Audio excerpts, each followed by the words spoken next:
Welcome to the Slop Temple. We pray this video helps. You begin by grabbing a voice recorder from the truck and moving into the house. Place it early to capture the first whispers. Turn it on with a right click, because the device only records when powered. Make sure battery icons are visible.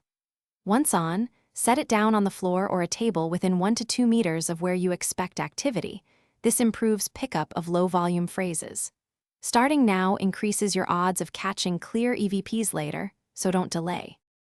You now focus on getting the ghost to respond. Ask direct, simple questions and then stay silent because the recorder picks up short, faint replies that you'd miss otherwise.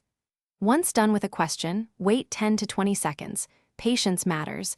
The ghost often needs a pause to vocalize. Make sure you monitor the recorder's LED. A red blink means audio was detected or interaction occurred.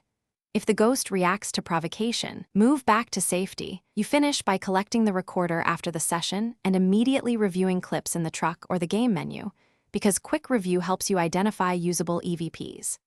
If you find a phrase, clip it and submit it to the journal to gain evidence credit and XP.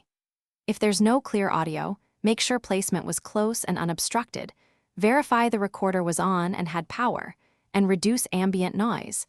Then repeat with closer range to improve results. Thanks for watching. Consider subscribing if we helped you.